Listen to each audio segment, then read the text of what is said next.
Bienvenidos a un nuevo encuentro de un estudio bíblico de la Iglesia Bautista de Barrio Norte. Vamos a continuar con el libro de Proverbios, en esta ocasión el capítulo 24. Y me gustaría que tengan presente los estudios pasados, tanto el del capítulo 23, el último, como el del capítulo 22, porque lo que estuvimos haciendo es un estudio de los dichos o de la colección de dichos de Amenofis III, de la corte de Amenofis III, que veíamos presentes tanto en Proverbios capítulo 22 a partir del versículo 17, como también durante todo el capítulo 23, que estuvimos analizando pormenorizadamente el estudio pasado.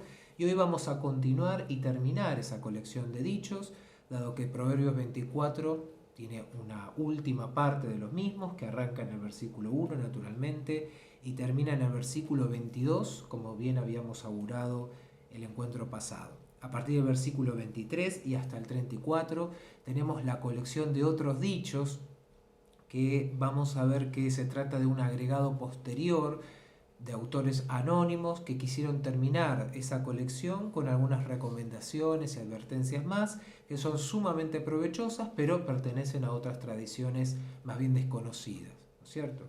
Por lo tanto, vamos a comenzar el análisis del capítulo 24 de Proverbios, y para dicho análisis me gustaría que podamos dividirlo o segmentarlo, mejor dicho, en unidades de análisis, tal como hicimos la vez pasada. Y en esta ocasión quisiera que podamos visualizar a lo largo de todo el capítulo, incluyendo estos otros dichos, 6 unidades de análisis, ¿sí?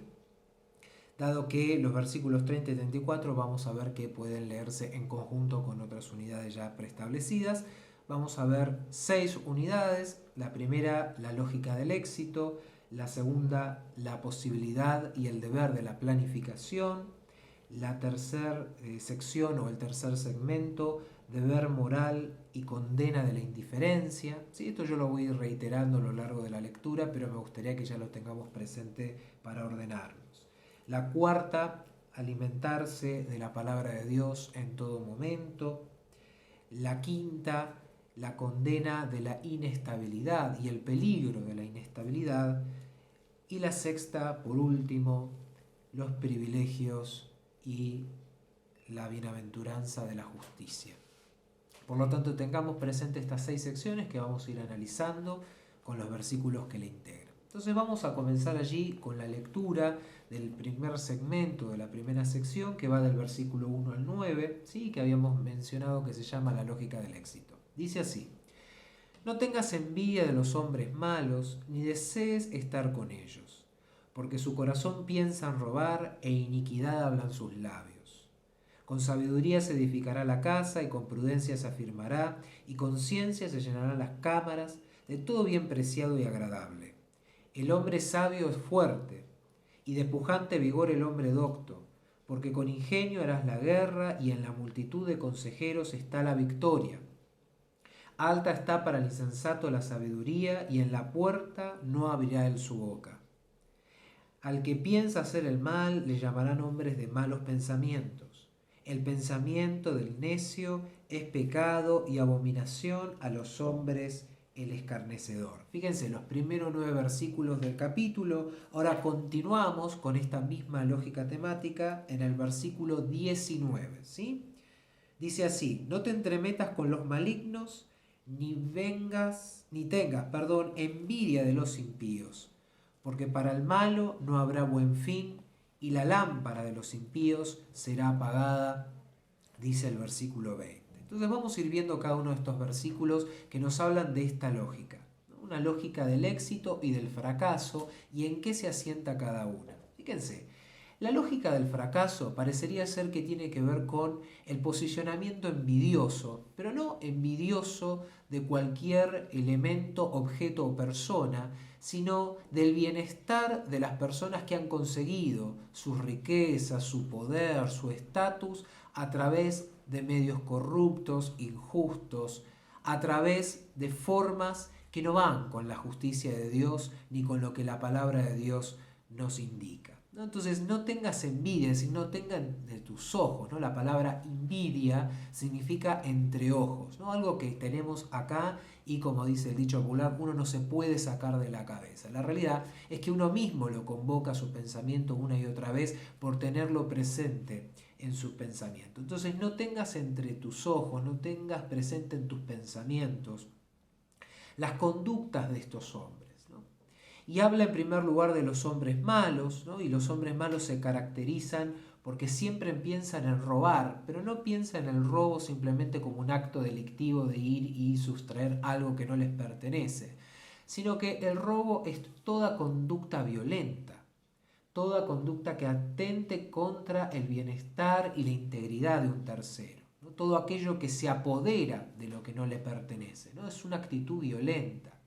Entonces, el hombre malo es aquel que vive una vida de violencia y que, como dice el texto en el versículo 2, e iniquidad hablan sus labios. Iniquidad, ¿no? Podemos situarlo como un sinónimo de maldad, de perversidad, es decir, sus labios hablan de sus pensamientos y sus pensamientos son una y otra vez la violencia y el sustraer lo que no le corresponde.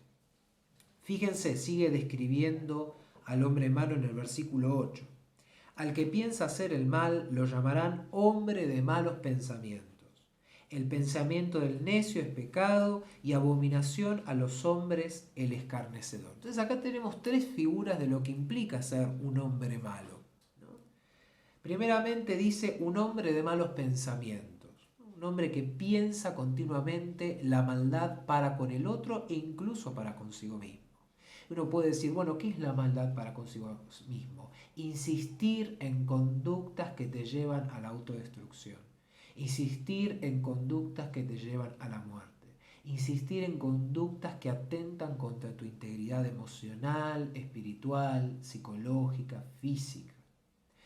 El mal pensamiento es el pensamiento derrotista, destructivo, que te lleva a vivir una vida tomada por la envidia, el rencor, el deseo de venganza, la codicia. Ser un hombre de malos pensamientos es ser un hombre preso de sus pensamientos. Y eso es importante que lo recordemos. Un hombre que tiene malos pensamientos es preso de los malos pensamientos. Continuamente yo escucho en pacientes o en hermanos que me dicen, no puedo dejar de pensar en esto. Sé que está mal, pero no puedo dejar de pensarlo. Y eso tiene que ver con la dificultad que tenemos de dominar nuestros pensamientos. Y parecería una cuestión ilógica o incluso absurda. Nosotros somos los que generamos nuestros pensamientos. ¿Cómo somos presos de ellos? Porque el pensamiento, cuando se reitera y se vuelve negativo, se torna un pensamiento compulsivo. Y el pensamiento malo vuelve a ser un pensamiento reiterativo, compulsivo, que te lleva a conductas compulsivas y lastimeras para vos mismo. Por lo tanto, no seamos hombres de malos pensamientos y no seamos dominados por nuestros pensamientos. La segunda figura es la del necio, aquel que ya hemos mencionado en el capítulo 23, aquel que es preso de su propia opinión, aquel que es preso de su propia conciencia, que no acepta los consejos, que no acepta las palabras que puedan venir de un tercero, que se cierra herméticamente a cualquier cambio de situación o de forma de ser y por lo tanto queda cristalizado en el tiempo. Una persona necia es aquella que no puede cambiar, aquella que se cierra en su propio pensar y por ende no se puede oxigenar. Hermanos, una analogía de la biología que nos viene bien para entender esto es todo aquello que no es bien ventilado, oxigenado, termina por estancarse, por pudrirse y por morir. Toda persona que no es oxigenada por el cambio, por la posibilidad del arrepentimiento, por la posibilidad de la conversión, por la posibilidad de ser interpelado por la palabra de Dios y aconsejado por otros que también siguen el buen camino, es una persona que tiende a estancarse continuamente y a no progresar absolutamente en nada. Entonces fíjense cómo esto se anuda con la lógica del fracaso. El fracaso es estar siempre envidiando, es ser preso de los malos pensamientos que no nos dejan avanzar, ser necios en nuestra propia opinión, lo cual tampoco nos permite avanzar, al contrario, cercena nuestro progreso en la vida y por último, ser hombre escarnecedor, ser un burlador, ser aquel que o aquella que no solamente no hace, sino que se queja, se burla de los que hacen. Y en vez de sumar, se contenta con señalar los errores, porque dentro de sí teme hacer algo, dentro de sí no logra ir hacia adelante, dentro de sí no siente que es capaz de hacer algo bueno por el otro. Por lo tanto, se contenta con señalar los errores de aquellos que se animan y que naturalmente puedan tener algún error o algún traspié en sus conductas. Por lo tanto, hombres y mujeres que no suman, que no trabajan, que no sirven, sino que señalan el error en el otro. Y esta es una conducta que, lejos de llevarnos hacia el progreso, hacia el éxito, nos estanca en un posicionamiento negativo. Ahora fíjense, entonces la lógica del fracaso es una lógica que está atada a la envidia, a los pensamientos negativos, a la conducta de queja y burla, a la posición necia. Saliendo de este lugar que produce estancamiento y cercena nuestro progreso, nos encontramos entonces con la figura del éxito. Fíjense en qué consiste el éxito. Versículo 3. Con sabiduría se edificará la casa y con prudencia se afirmará. Es decir, no podemos pensar en un proyecto, ¿no? La casa como un proyecto o una meta en nuestra vida sin contar con sabiduría y con prudencia. Y asimismo les digo, no basta con una de las dos, es necesaria ambas. Es necesaria la sabiduría, es decir, la formación, la practicidad, la guía de Dios, pero también es necesario ser prudente. Y esto es conocer los tiempos. La prudencia es saber cuándo callar y cuándo hablar, cuándo moverse y cuándo no. Uno puede ser muy sabio, pero no ser prudente, y los resultados no son fortuitos. Y al contrario, uno puede ser sumamente prudente, pero no contar con sabiduría, por lo tanto no sabe qué hacer en el momento oportuno. Entonces aquí, para llegar a seguir adelante en los proyectos y tener éxito, la palabra dice, seamos sabios, formémonos, conozcamos cuál es la situación, sepamos qué hacer, pero que también seamos prudentes. Podés saber lo que tenés que hacer, pero quizás este no es el momento y debes esperar otro tiempo, más propicio para seguir adelante. Fíjense, con sabiduría se edifica, pero se afirma con prudencia. De nada sirve edificar algo que al poco tiempo se va a caer. Versículo 4, y con ciencia se llenarán las cámaras de todo bien preciado y agradable. Aquí ciencia no es en el uso que nosotros le damos en nuestra época contemporánea. Imagínense que estamos en una época precientífica, en la del texto bíblico. No obstante, cuando habla de ciencia, se refiere al pensamiento sistemático, al pensamiento ordenado, al pensamiento guiado hacia un propósito. Es decir, uno puede crear su casa, puede afirmarla con prudencia, pero llenarla, darle vida, crear sus espacios, crear sus ambientes, decorarla, se hace con una sistematicidad en lo que uno quiere. Esto es, no basta con crear algo una vez y ya está, sino ser constante en lo que hemos aprendido y seguir y progresar. De esa forma no solamente construimos algo, sino que lo llenamos y lo decoramos. Pensémoslo en cada uno de nuestros proyectos en la vida. Dice versículo 5, el hombre sabio es fuerte y de pujante vigor el hombre docto. ¿No? Señala la fortaleza que hay en la sabiduría y cómo la implementamos. Porque con ingenio harás la guerra. Fíjense otra metáfora. Ya aquí salimos de la metáfora de la casa y su construcción y vamos hacia la guerra. Otro de los grandes elementos de la época antigua y no tan antigua. Porque con ingenio harás la guerra y en la multitud de consejeros está la victoria. Fíjense qué importante esto. Porque con ingenio harás la guerra, ¿no? La guerra no se hace con fuerza bruta, no se hace ni siquiera con cantidad de soldados y de infantería. La guerra se hace con estrategia, ¿no? Y esto es importante. Sun Tzu, ¿no?, escribió ese milenario texto, El arte de la guerra, y uno podría decir, ¿en qué consiste ese texto? Una serie de estrategias sistemáticas para poder abordar al enemigo. Cuando se cuenta con ejércitos pequeños, cuando el terreno no es propicio, cuando somos atacados por sorpresa por alguna calamidad. Es decir, la guerra, la batalla, se lleva adelante con una estrategia. Podemos ser fuertes, podemos tener recursos, pero si no tenemos estrategia para cumplir nuestras metas, nos estancamos y nos truncamos. Entonces fíjense cuántas cosas nos sitúa el texto bíblico para el éxito. Sabiduría, prudencia, constancia, estrategia. Esto es fundamental, ¿no? Constancia y estrategia. Y allí en el versículo 7, fíjense que dice, alta está para el insensato la sabiduría, es decir, algo que no es alcanzable a la posición del insensato, del necio.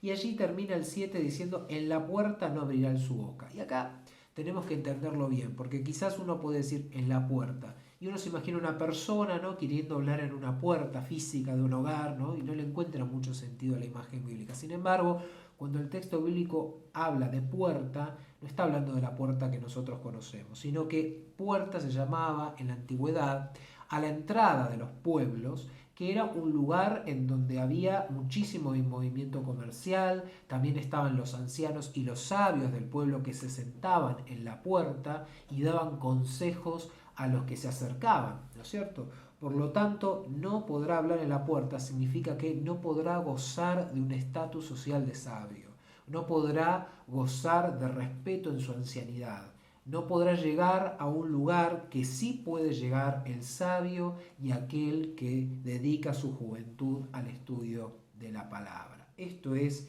no solamente cómo comenzamos nuestra vida, sino fundamentalmente cómo queremos terminarla. Y nuestra utilidad resiste e insiste en la posibilidad de formarnos coherentemente. Allí vemos el segundo tema en el versículo 10, que dice, si fueres flojo en el día de trabajo, tu fuerza será reducida. Y vamos a continuar este texto a partir del versículo 30, ¿sí?, del mismo conjunto del capítulo 24. Dice, pasé junto al campo del hombre perezoso, ¿no?, habla una alegoría, y junto a la viña del hombre falto de entendimiento. Y he aquí que por toda ella habían crecido espinos, es decir, estaba abandonada. Ortigas habían ya cubierto su faz y su cerca de piedra estaba destruida. Miré y lo puse en mi corazón, lo vi y tomé consejo. Un poco de sueño, cabezando otro poco, poniendo mano sobre mano, otro poco para dormir. Así vendrá como caminante tu necesidad y tu pobreza como hombre armado. Fíjense que esto marca una unidad, a pesar de que están situados en versículos no continuos, marca una unidad temática y es la posibilidad que tenemos de planificar y el peligro de dormirnos en los laureles, el peligro de la pereza. Cuando somos perezosos, cuando no llevamos adelante la tarea, cuando no llevamos adelante las responsabilidades que tenemos, nuestras fuerzas se reducen. ¿Por qué? Porque la pereza trae consigo la falta de motivación, la falta de ganas en conseguir o lograr o continuar un proyecto.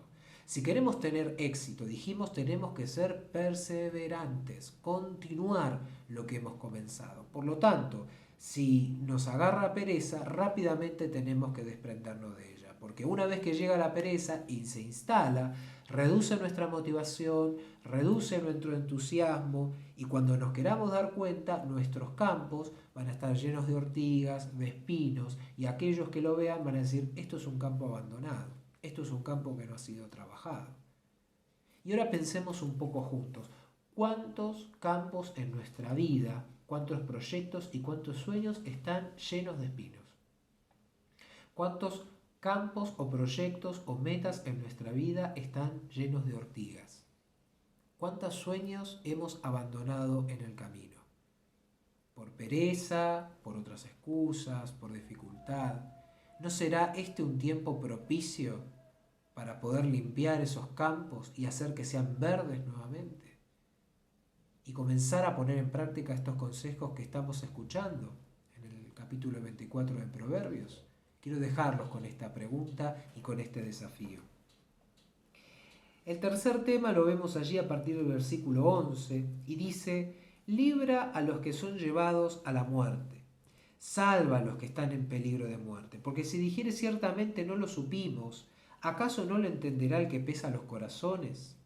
El que mira por tu alma, él lo conocerá, y dará al hombre según sus obras.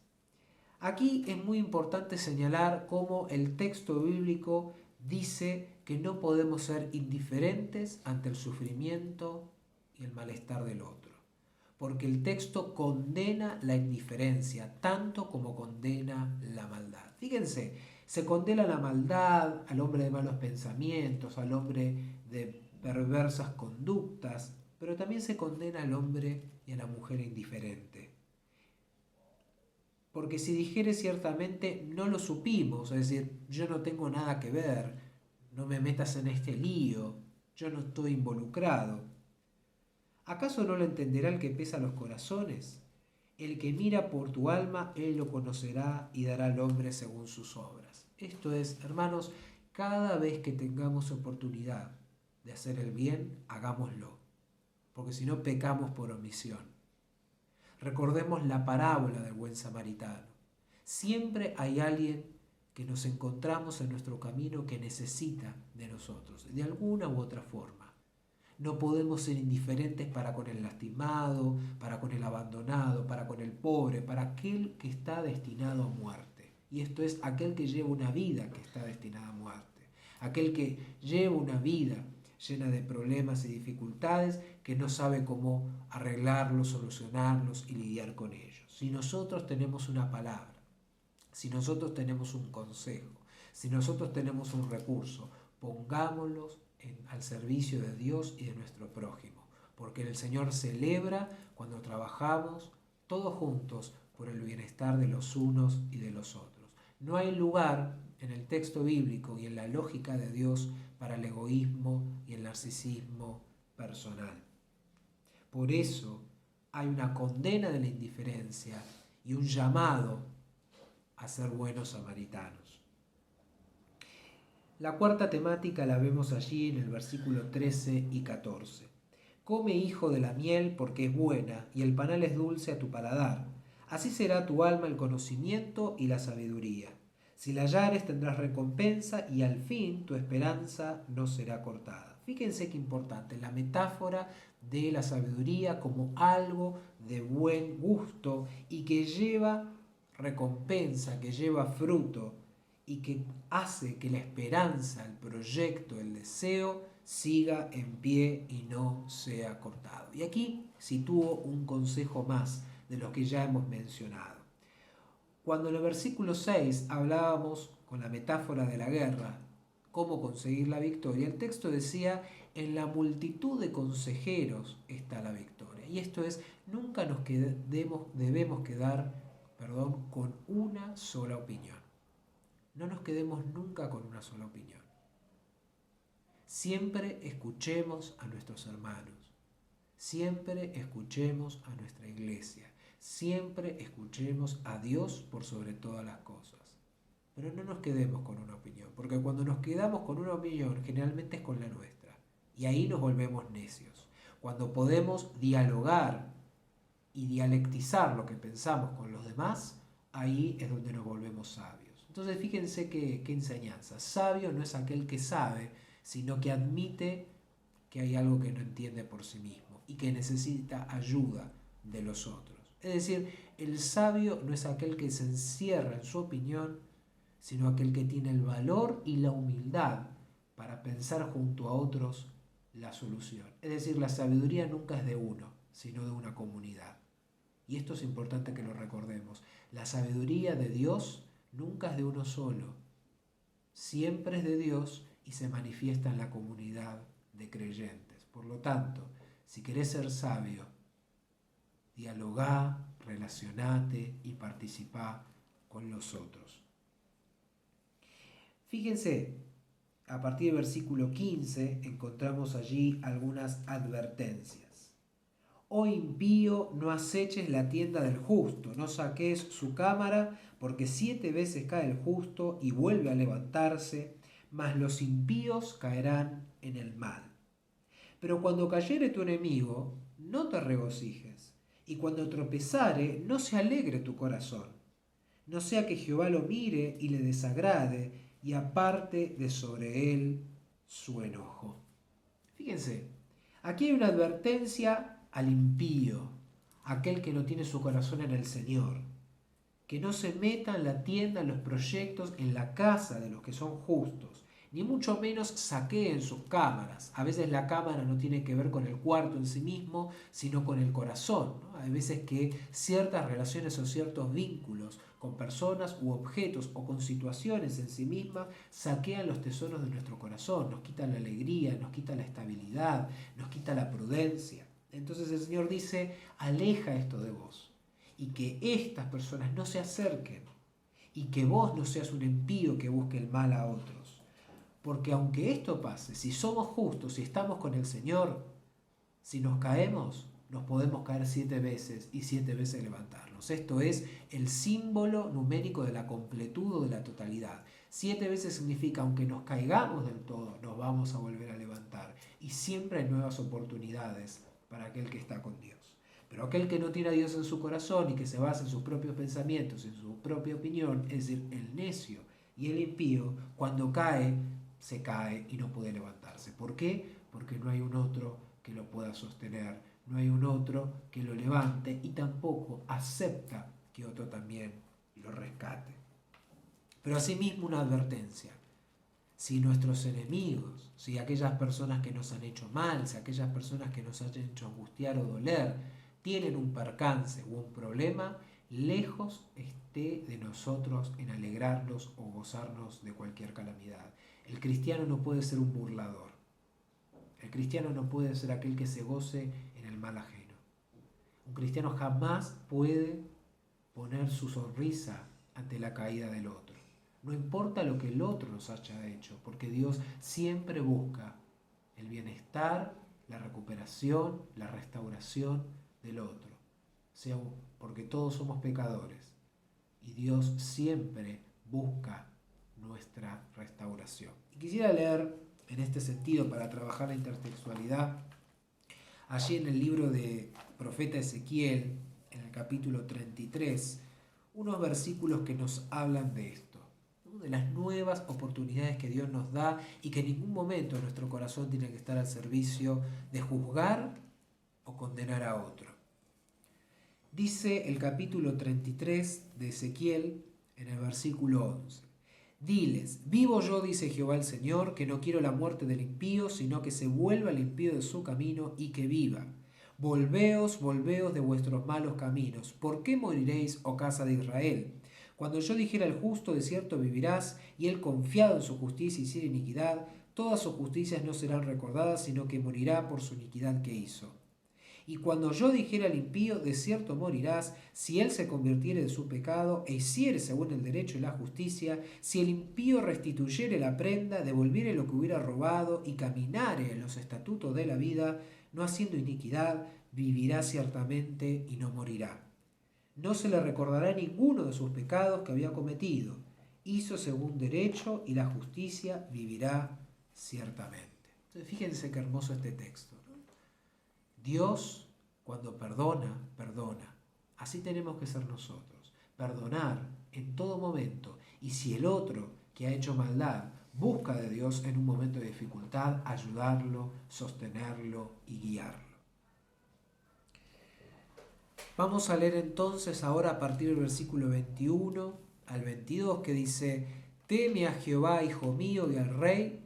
No te entremetas con los veleidosos. ¿Sabes lo que significa la palabra veleidoso? Pues es una palabra un poco rimbombante, ¿no es cierto? Y quizás ha perdido uso en nuestro contexto contemporáneo. Pero la palabra veleidoso significa alguien que es como una veleta, ¿no? Que cambia de dirección, alguien inestable.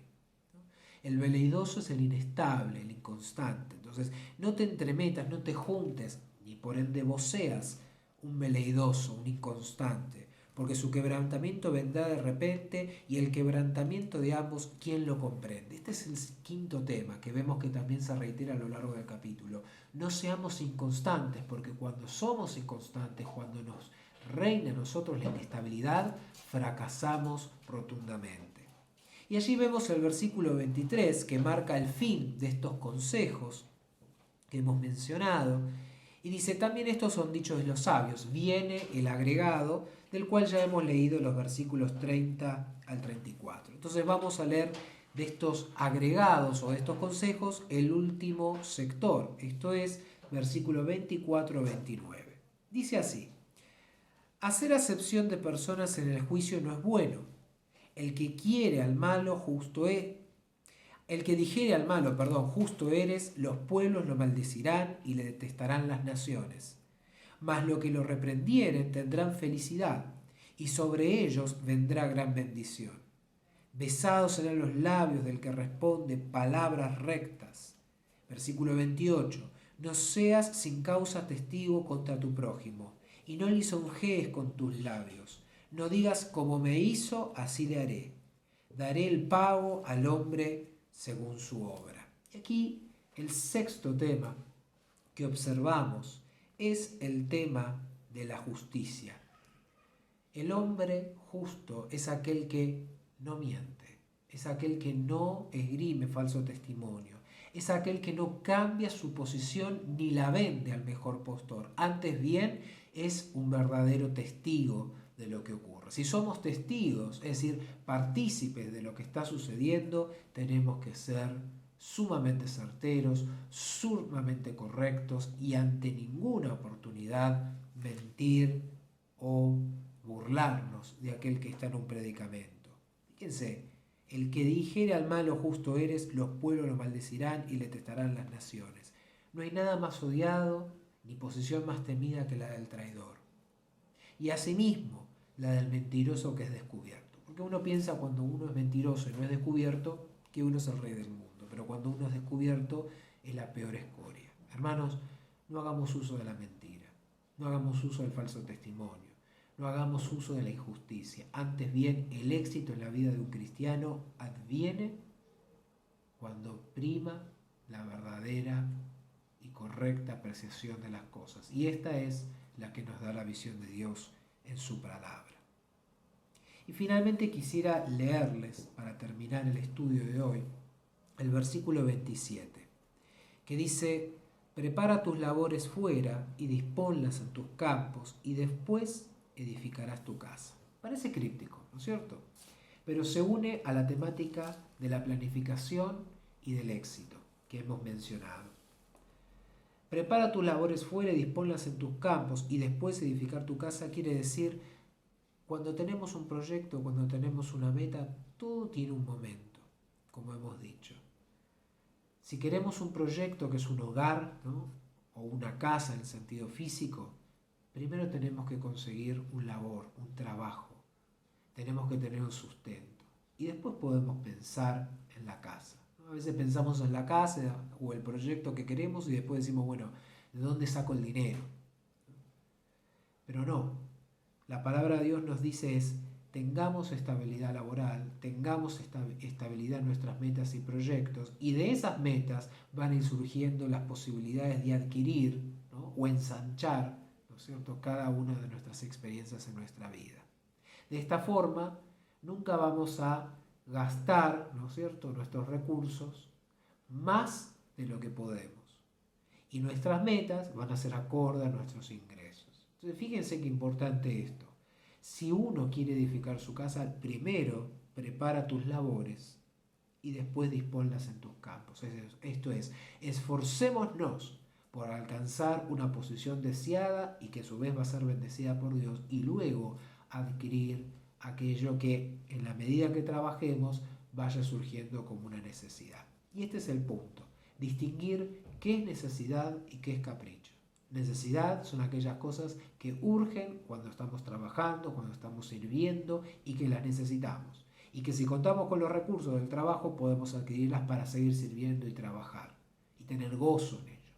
Los caprichos son cosas que no necesitamos, que son ociosas, que vienen de momentos ociosos y de pereza, y que hacen que nuestras riquezas, nuestros ingresos, sean minados por nuestros propios pensamientos. Seamos prudentes, ocupémonos bien el tiempo, planifiquemos correctamente, seamos constantes, y que la sabiduría de Dios nos guíe en todo proceso. Que Dios les bendiga y nos veremos en otro momento.